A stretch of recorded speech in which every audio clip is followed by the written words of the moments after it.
On the mutual fund show, though, Shweta Jain, founder of Investorgraphy, Arvind Rao, founder of Arvind Rao and Associates.com, join in for their views on what to do when it comes to funds. And you know what we tried to do really this time around is try and understand a few things that people miss out and should be a part of their mutual fund planning. As important as it is to plan for the right funds, it's also important to nominate. It's also important to take care of the costs that you incur, maybe a mix of passive, active, what have you. Let's ask both of our guests about the same. To both of you, happy Dhanteras. Thanks so much for joining in. Shweta, let's start off with nomination, right? A very simple thing, should be almost automatic. In fact, at some cases, in some cases, it almost became compulsory as well about 6 months back, I remember. But please tell us how important this is, and do people still miss out on it? I think just a simple thing that people can do is anytime they make an investment, make sure that they are nominating somebody in case of any eventuality to them. Nobody likes to think about death and disease, but whenever you're making an investment, especially for somebody else, for somebody you love, then you should, and even if it is for your own future, you should make sure that you're doing that nomination for a smooth transfer so that, you know, there isn't any issues, especially when it comes to children. I think that's the time a lot of people forget to mention guardians. I think that's also important. Also, from an Indian perspective, we don't really think about wills, not necessarily, and you know, guardians for children. I think that's something that people should definitely look at. Arvind, any thoughts on this? You're on mute, Arvind, I think. So I think it's generally the nominee who most understand the importance of having nomination in place. But sadly, you know, when the unfortunate event has happened, because in the absence of nomination, in order to claim the money, there is a lot of paperwork and affidavits, stamp papers, etc. required. So people who are investing, if they want to ensure that the nominee doesn't really have an ill feeling of why was he or she left with this nominee, with this investment without a nominee, it's in their interest that they nominate. And I think all which Shweta mentioned is so much true. The very thing that when SEBI mandated that nomination is compulsory and every investor has to opt in or opt out of the nomination, that itself has got so many extensions. So that speaks volumes of how much importance do investors give to nominations.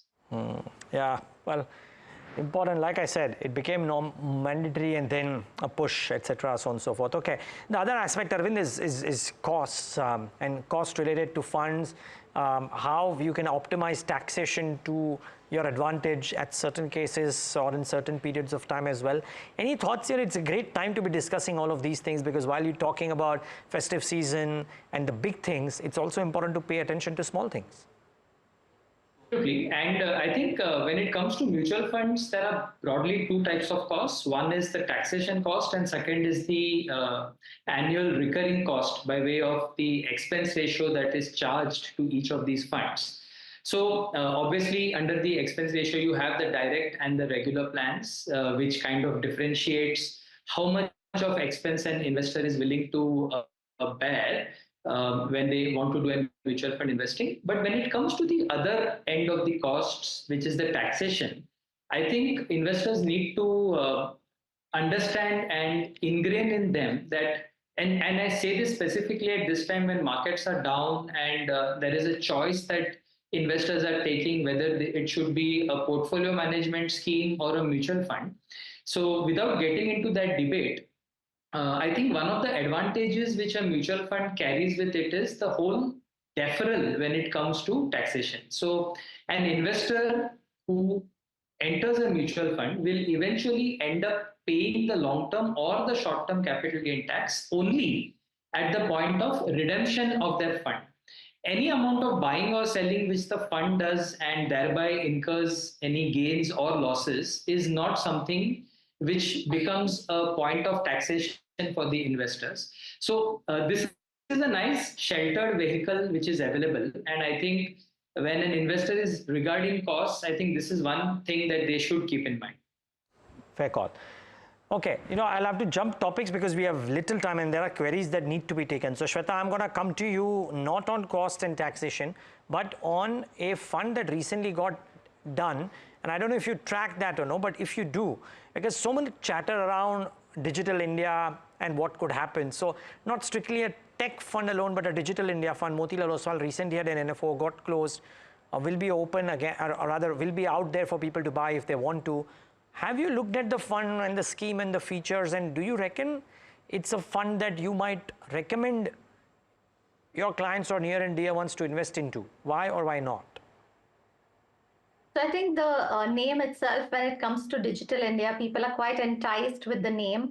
And I think sometimes we have to push investors to go a little bit beyond the name. So they do invest in, hardware, software technology, all of that. But because it's Digital India, I think people sort of get pushed into it. I do like Tata Digital India Fund. That has been solid performance.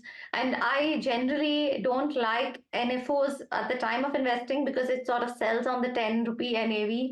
And I like funds that have a bit of a track record. So I would recommend Tata Digital India Fund versus investing in the NFO for for mainly that reason. Okay, so not exactly an NFO is something that and that's actually a reason for most NFOs that come in. It's astounding that how advisor after advisor talks about there are funds which are largely available, which have had a track record, and people should go for that. And yes, and yet NFOs get such massive subscriptions. Arvind, your view may be different with regards to this fund than what Shweta has said. Any thoughts here? No, I think investors are looking to add a specific theme flavor to their portfolio. And I think digital is a nice extension to the IT sector because for the longest of times, we have had IT sector funds and this whole digital thing taking over, whether it's the AI or the e-commerce sector that is coming up. So I think the natural upgrade to an IT sector fund would be a digital fund. Yes, whether or not an NFO is again a question which is widely debated and discussed, but I think not advocating for an NFO or not, but this time phase where markets have taken a decent correction, so it may not be a bad idea to take some exposure into a digital fund because I think the entry point that this fund will also get is a decent entry point considering the correction. Okay, interesting. Okay, so 1 for and 1 against, and I think in a way viewers both could be right for their own reasons given. So depending on what rationale you agree with, you can try and take a call accordingly. Now, we've realized that it's very important based on the feedback that we've gotten that the queries that people give, we should try and take as many as we can. I'm going to try and take 2 or 3 depending on how much time permits me. The first one is from Sahil Bhide. Sahil is aged 43 years. The goal of Sahil is to have a 5 crore portfolio and invest 20,000 monthly SIP on 4 funds with a time horizon of 17 years. Interestingly, a very definitive time frame. Is that a viable goal? Because Sahil has investments in Motilal Oswal Midcap, Motilal Nasdaq Index, Navi Nifty 50 Index, and Tata India Travel and Tourism Index funds. Very interesting choice of funds as well out there. Very interesting time horizon too. And I come in on this one, Shweta. Yeah, I think it's an interesting portfolio that he has. I haven't really seen a portfolio like this for some time now. A lot of index funds and also thematic, so it's quite interesting. I think to get to his goal, he would need to invest between 80K to a lakh a month to get close to his goal. I think that's something that he should work on increasing. The other input that I have is, ideally avoid thematic funds. So even something like a Tata Travel and Tourism Fund, I would definitely say, avoid because you do need to get the timing of entry exit right. And sometimes, if even if you see big splurge of big splurge of return, we don't really necessarily withdraw at the time. So I would definitely say stick to basic. And I would definitely add some active funds. I would like to add some active small cap funds, something like a Kotak small cap, something like a Bandhan small cap. So I think that'll give his portfolio quite a good diversification and a good mix. Okay, well, I hope you got your answer out there, Mr. Bide. Thanks for giving that query. But do work on increasing the quantum that you are investing. Suryash Ashwin, I hope I got that name correct, age 24 years, asks this question. Arvind, this is for you. And the question is that, are there any downsides or cons of investing in Navi index funds? Their expense ratios are the lowest in the market. Index funds, I mean, I see very limited downside because obviously an index fund, the very fact that they are into the passive segment, expense ratios are bound to be there.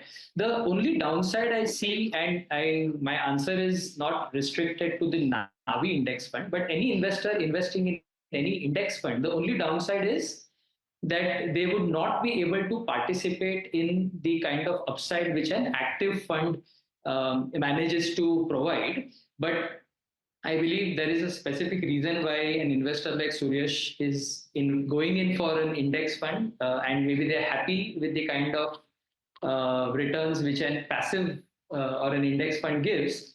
So should be happy with that. The only downside, like I said, is the active performance may be missed out. Okay, well, I hope you got your answer as well. The third question, the last one, and Bilkis, age 30, is asking that I want to have more exposure to the global semiconductor industry. Which fund should I invest in? I'm going to ask both of you for this, but Shweta, I'll start off with you. Okay, so it's quite interesting, right? The semiconductor industry, if people do want to take an exposure, and it's quite, I would first warn of saying, make sure it's not more than 5% of your portfolio. Nippon India Taiwan Equity Fund is in a good position to sort of do this. There are the global funds as well that you would see exposure, but I think this is one of the highest weightages that I've come across, approximately 10% in TSMC, which is Taiwan Semiconductor Manufacturing Company. So this is quite interesting. This fund can be looked at. There are other index funds that would also have exposure, something like a Navi Nifty IT Index Fund, ICICI Nifty IT Index Fund. These would also have exposure. Close to 9% is what I'm seeing in these as well. So this is something that he can definitely look at. But Nippon would be my recommendation. Okay, and remember, advice there that be careful with thematic funds, and especially of this nature. But Arvind, very quickly, your thoughts here? I completely agree with what Shweta has mentioned. I think that kind of sums it up. Okay, sums it up. Okay, well, both of you, thank you. Sorry we had that interruption, but it was important to address Maruti. But thank you so much, and to you and yours, very, very happy festive season. Great Diwali. Thanks so much for joining in today. Thank you. And viewers, with that, it's a wrap on this leg of the Mutual Fund Show. Thanks so much for tuning in.